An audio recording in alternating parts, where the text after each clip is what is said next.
علیہ وسلم نے فرمایا، مبارک ہو اس کو جو اپنے نامہ اعمال میں استغفار کثرت سے پائے۔ توبہ کہتے ہیں نا، مبارک ہو، خوشخبری ہو اس شخص کے لیے جس کے صحیفہ یعنی نامہ اعمال میں کثرت سے استغفار موجود ہو۔ انسان چونکہ ہر دم غلطی کرتا رہتا ہے تو اس کو توبہ کرنی ہوتی ہے، اور توبہ کے لیے جو ایک فارمل طریقہ ہے وہ کیا ہے؟ استغفار کرنے کا، یعنی باقاعدہ بخشش مانگی جائے، ٹھیک ہے نا، اللہ سے بخشش مانگنا۔ تو جو شخص کثرت سے بخشش مانگتا ہے obviously اسی کے نامہ اعمال میں بہت زیادہ استغفار ملے گی۔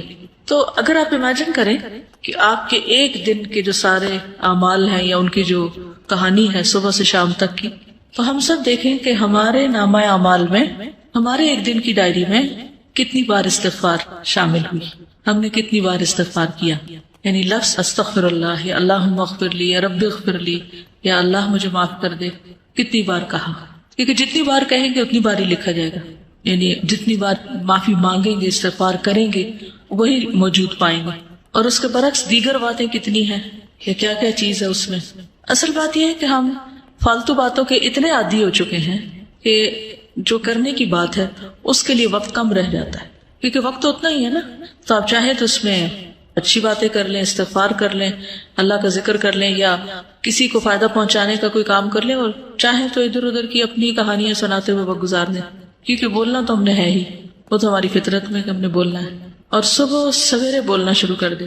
ذکر کا جو وقت ہے، جس وقت ساری کائنات یا زمین آسمان کی ہر چیز ایک طرح سے ذکر میں مصروف ہوتی ہے، چڑیا پرندے ہر چیز چہچہا رہی ہوتی ہے، اور دراصل کیا کر رہے ہوتے ہیں؟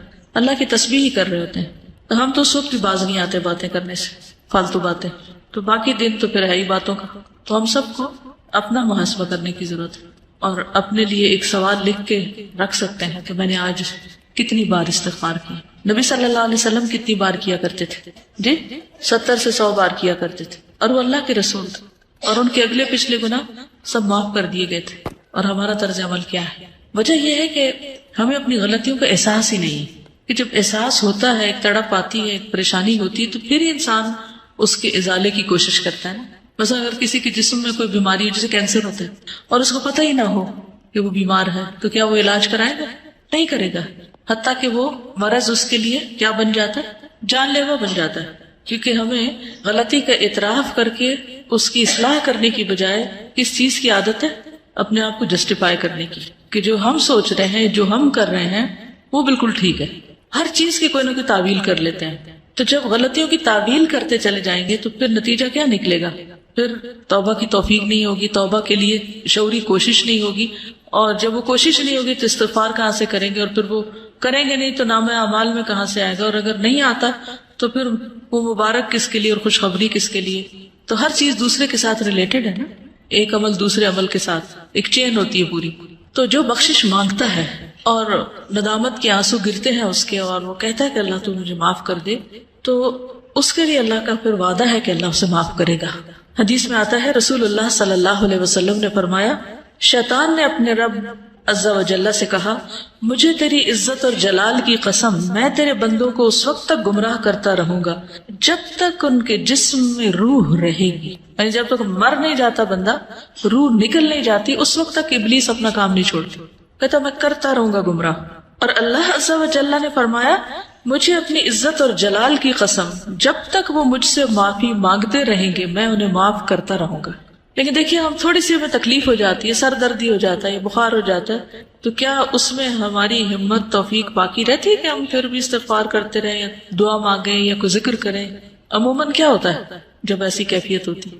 ہم سب کچھ بھول جاتے ہیں، لوگوں سے بات کرنا، کچھ پڑھنا، کوئی کام کرنا، ہر چیز ایک بوجھ لگتا ہے، کچھ بھی نہیں کرنا چاہتے۔ پھر ہم بخاری کی روایت میں آتا ہے، اے عائشہ، مجھے تمہارے بارے میں اس طرح کی خبریں ملی ہیں، اگر تم واقعی اس معاملے میں پاک و صاف ہو تو اللہ تمہاری پاکی بیان کر دے گا، لیکن اگر تم نے کسی گناہ کا ارادہ کیا تھا تو اللہ کی مغفرت چاہو، استغفار کرو، اس کے حضور توبہ کرو، کیونکہ بندہ جب اعتراف کر لیتا ہے اور پھر اللہ کی بارگاہ میں استغفار کرتا ہے تو اللہ اس کی توبہ قبول کر لیتا ہے۔ دیکھیے، جب بھی کسی پر کوئی الزام لگتا ہے تو دو میں سے ایک صورتیں ہوتی ہیں، ایک یہ کہ وہ شخص مجرم نہیں ہوتا، اس نے جرم نہیں کیا ہوتا، اور دوسرا یہ کہ اس نے یا کیا ہوتا ہے یا اس کا ارادہ کیا ہوتا ہے، دو میں سے ایک ہی چیز ہے۔ تو اگر کوئی شخص اس پہ کوئی الزام لگا اور اس نے غلط کام کیا ہی نہیں تو اس کو بالکل اطمینان رکھنا چاہیے کہ میں اس معاملے میں بالکل سچا ہوں اور کسی کی باتوں پر مجھے اوفینڈ نہیں ہونا، مجھے بھڑکنا نہیں اور مجھے چیخنا چلانا نہیں اور بدتمیزی کا طوفان برپا نہیں کرنا۔ اللہ کو پتا ہے میں نے غلط کام نہیں کیا اور حمایت کے لیے اللہ کافی ہے۔ اور دوسرا یہ کہ انسان جب گلٹی کانشیس ہو، اس کو پتا ہو کہ اس نے نیت کی تھی، ارادہ کیا تھا اور کچھ نہ کچھ اس راہ پہ چل پڑا تھا یا پھر کر گزرا تھا، تو پھر اس صورت میں بھی صفائی دینے کی اور اپنے آپ کو سچا ثابت کرنے کے لیے جھوٹ بولنے کی ضرورت نہیں، اور اگر کوئی ایسا کرے گا تو اس کے لیے معافی کا کوئی دروازہ نہیں پھر، کیونکہ وہ ایک تو غلط کر چکا اور دوسرا اس پہ جھوٹ بول رہا ہے اور جھوٹ بول کر ایک اور گناہ کر رہا ہے اور پھر اس جھوٹ کو چھپانے کے لیے شاید ایک اور جھوٹ بولنا پڑے، اس طرح وہ گناہوں کی دلدل میں پھنستا چلا جائے گا۔ تو کبھی بھی کوئی ایسی بات ہو تو سب سے پہلے تو اپنے آپ کا حساب لے، محاسبہ کرے، یہ جو میں نے کیا ہے، جو کہا ہے، اس میں اصل حقیقت کیا ہے، کیونکہ یہ اللہ جانتا تھا یا بندے کو خود پتا ہوتا ہے کہ وہ کہاں کھڑا ہے۔ تو ان دونوں صورتوں میں کتنی بہترین نبی صلی اللہ علیہ وسلم نے راہ دکھائی ہے، اور اس میں انسان کے لیے اطمینان ہی اطمینان ہے۔ پھر یہ ہے کہ معافی کی امید بھی رکھنی چاہیے، کیونکہ شیطان انسان کے اندر بار بار یہ وسوسہ ڈالتا ہے کہ اللہ تمہیں نہیں معاف کرے گا۔ اس وسوسے سے بچنا چاہیے، کیونکہ اللہ کا وعدہ ہے وہ معاف کرے گا، تو وہ کیوں نہیں کرے گا؟ وہ ظالم نہیں ہے۔ رسول اللہ صلی اللہ علیہ وسلم نے فرمایا، اللہ تعالیٰ فرماتا ہے، اے ابن آدم، جب تک تو مجھے پکارے گا اور مجھ سے پر امید رہے گا، ہوپ فل رہے گا، میں تجھے بخشتا رہوں گا جو بھی گناہ ہوں گے، اور کوئی پرواہ نہ کروں گا کہ کون سے گناہ ہیں۔ اے ابن آدم، اگر تیرے گناہ آسمان کی بلندیوں تک پہنچ جائے تو پھر تو مجھ سے بخشش طلب کرے تو میں پرواہ کیے بغیر تجھے بخش دوں گا، ولا ابالی، مجھے پرواہ نہیں، کیونکہ ہمارا کوئی گناہ اللہ تعالیٰ کو نقصان نہیں دیتا۔ بندے عام طور پر جب بندوں کو معاف نہیں کرتے تو کیوں نہیں کرتے؟ کیونکہ بندے بندوں سے ہرٹ ہو جاتے ہیں یا بندوں کو بندے نقصان پہنچا جاتے ہیں تو وہ معاف نہیں کر پاتے۔ ہمارا کوئی گناہ اللہ تعالیٰ کو اس طریقے پر ہرٹ نہیں کرتا اور نہ اس کو کوئی نقصان ہوتا۔ وہ ایک حدیث قدسی میں آتا ہے نا کہ اگر سارے کے سارے اول و آخر جن و انس سب سے زیادہ فاسق و فاجر شخص کی طرح ہو جائے، اس کے دل کی طرح ہو جائے، تو یہ چیز اللہ کی بادشاہت میں کچھ بھی کمی نہیں کرتی۔ اللہ کو اس کی کوئی پرواہ نہیں، کوئی فکر نہیں، نقصان کچھ نہیں اس کا۔ بندوں کا تو نقصان ہو جاتا ہے نا، اللہ کا کوئی نقصان نہیں ہوتا، تو اس لیے اللہ تعالیٰ کو معاف کرنے میں مشکل بھی کوئی نہیں، ویسے بھی وہ عزیز و مقتدر ہے۔ اے ابن آدم، اگر تو زمین کے برابر گناہ لے کر میرے پاس آئے اور اس حال میں مجھ سے ملے کہ میرے ساتھ شرک نہ کیا ہو تو میں تجھے ان گناہوں کے بقدر بخشش عطا کروں گا۔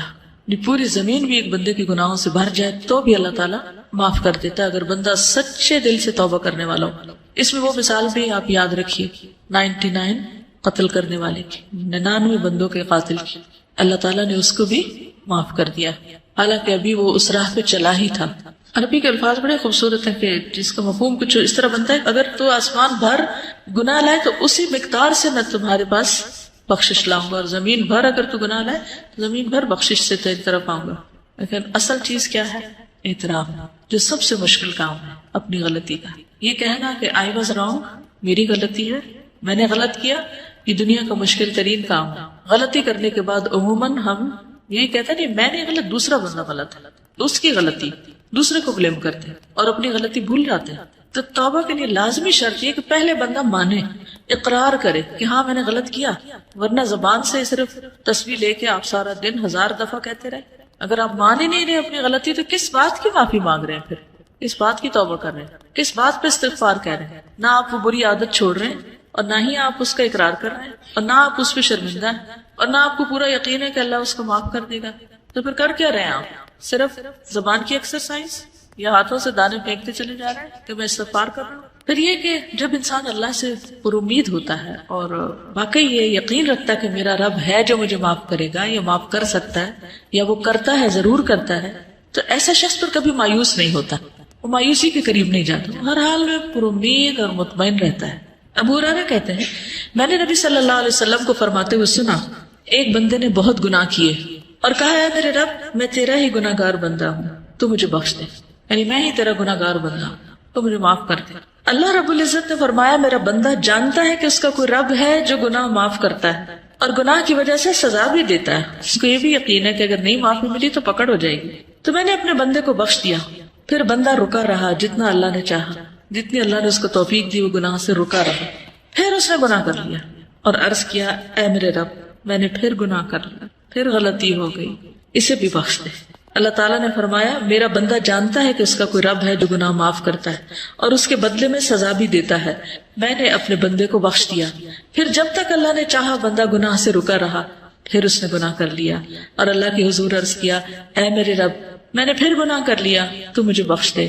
اللہ تعالیٰ فرماتا ہے میرا بندہ جانتا ہے اس کا ایک رب ہے جو گناہ معاف کرتا ہے اور اس کی سزا بھی دیتا ہے، تو میں نے اپنے بندے کو 3 مرتبہ بخش دیا، بس اب جو چاہے عمل کرے. اس کا یہ مطلب نہیں جو چاہے اب گناہ کرے تو اب آئندہ کے لیے بھی اس کی بخشش ہوگی. مطلب یہ کہ جب بھی اس سے گناہ ہو تو دیر نہ کرے. وہ فارسی میں آتا نا 100 بار اگر توبہ شکستی باز آ، 100 بار بھی توبہ ٹوٹ جائے تو بھی باز آ جاؤ، پھر بھی پلٹ آؤ، پھر بھی لوٹ آؤ، کیونکہ وہ رب 100 بار توبہ کرنے والوں کو 100 بار معاف کر دیتا ہے. تو اس بات کا یقین کہ اللہ تعالیٰ معاف کر دے گا، اور یہ سراسر اس کے اپنے اختیار میں بھی ہے. یغفر لمن یشاء ویعذب من یشاء. رونا کس بات پہ آنا چاہیے کہ اللہ یہ سب تیرا فیصلہ ہوگا، اگر تو نے معاف نہ کیا تو میرے پاس تو کوئی اور دروازہ نہیں کہ میں وہاں جا کے معافی مانگوں، تجھے کو معاف کرنا ہے اور تو معاف کر دے. تو اس کے لیے تڑپنا بھی چاہیے، یعنی اس کو کھیل نہیں بنا لینا چونکہ اللہ نے معاف کر دینا اس لیے گناہ کر لو اور کرتے چلے جاؤ.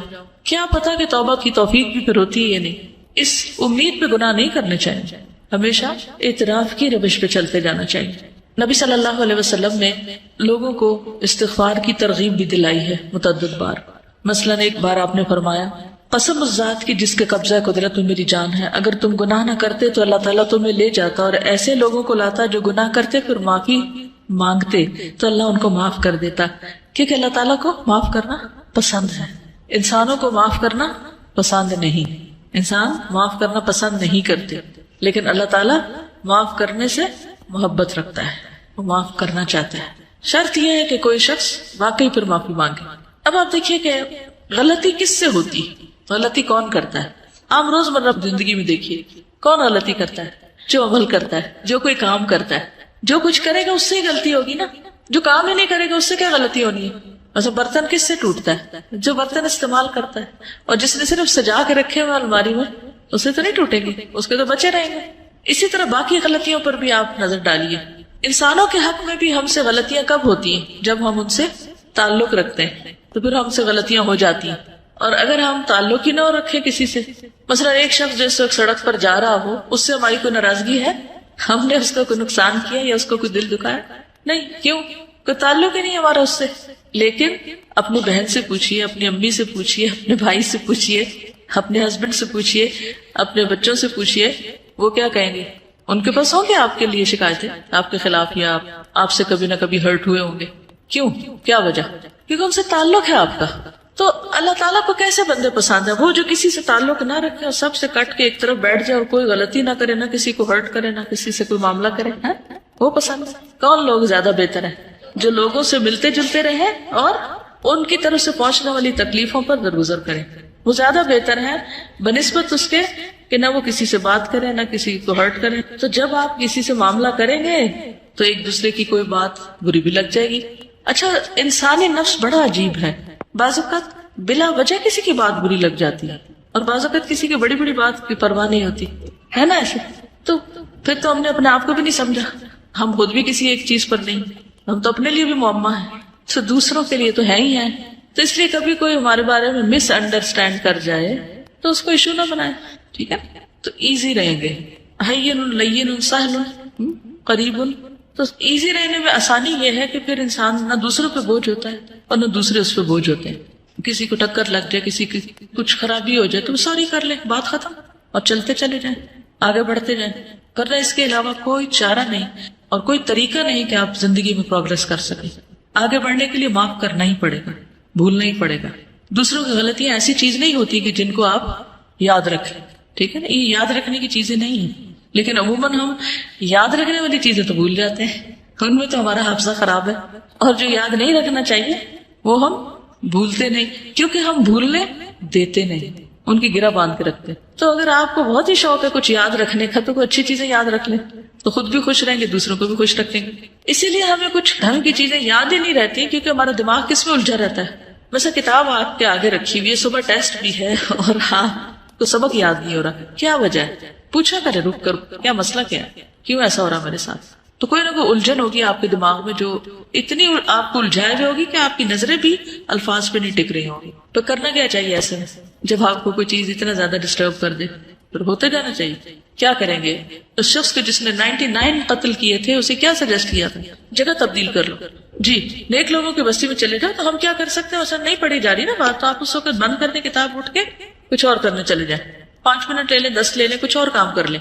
اتنے میں خوب دماغ خالی سوچ بھی لے گا اور جو کچھ اس میں آ رہا ہے اس الجھاؤ کا کوئی سلجھاؤ ہو بھی جائے گا، اور پھر واپس پلٹ آئے، پھر آ کے فریش کام شروع کر دیں. یہ اس وقت کوئی ایسا کام لے لیں کہ جس میں بہت زیادہ آپ کو ذہنی یکسوئی نہ چاہیے، تھوڑے سے اڑ جائے وہاں سے، جگہ کو چھوڑ دیں. غصے کا بھی علاج کیا ہے؟ جگہ چھوڑ دیں، پوزیشن بدل لیں بیسیکلی. تو ان چیزوں کا بھی علاج یہی ہے کہ آپ ہٹ جائیں وہاں سے. پھر اللہ سبحانہ و تعالیٰ قرآن پاک میں فرماتے ہیں افلا یتوبون الی اللہ ویستغفرونہ، کیا وہ اللہ سے توبہ نہیں کریں گے، استغفار نہیں کریں گے؟ واللہ غفور الرحیم، اور اللہ غفور الرحیم ہے. نبی صلی اللہ علیہ وسلم کو حکم دیا گیا واستغفر اللہ ان اللہ کان غفور الرحیم، اور اللہ سے بخشش طلب کیجیے، اللہ تعالیٰ یقیناً بہت بخشنے والا، رحم فرمانے والا ہے. سب لوگوں کو حکم دیا گیا توبوا الی اللہ جمیعا، اور وان استغفروا ربکم ثم توبوا الیہ. سورۃ ہود میں ہود علیہ السلام نے اپنی قوم کو کہا تھا کہ اپنے پروردگار سے معافی مانگو اور اس کے حضور توبہ کرو. پھر نوح علیہ السلام نے بھی کہا فقلت استغفروا ربکم انہ کان غفارا یرسل السماء علیکم مدرارا. ہود علیہ السلام نے کہا وَيَا قَوْمِ اسْتَغْفِرُوا رَبَّكُمْ ثُمَّ تُوبُوا إِلَيْهِ. شعیب علیہ السلام نے کہا وَاسْتَغْفِرُوا رَبَّكُمْ ثُمَّ تُوبُوا إِلَيْهِ. نبی صلی اللہ علیہ وسلم نے اپنی قوم کو استغفار سکھائی نہیں اپنے لوگوں کو. نبی صلی اللہ علیہ وسلم کے پاس جب کوئی آ کے یہ کہتا ہے یا رسول اللہ صلی اللہ علیہ وسلم جب میں اپنے پروردگار سے دعا کروں تو کیا کہا کروں؟ تو آپ نے فرمایا کہو اللہم اغفر لی وارحمنی واہدنی وارزقنی، اے اللہ مجھے معاف کر دے، مجھ پر رحم فرما، مجھے ہدایت دے، مجھے رزق دے. اس کے بعد آپ نے انگوٹھے کو نکال کر باقی 4 انگلیوں کو بند کر کے فرمایا یہ 4 چیزیں دنیا اور آخرت دونوں کی جامع ہیں. یعنی جس کو یہ 4 چیزیں مل گئی اس کو دنیا آخرت سب کچھ مل گیا.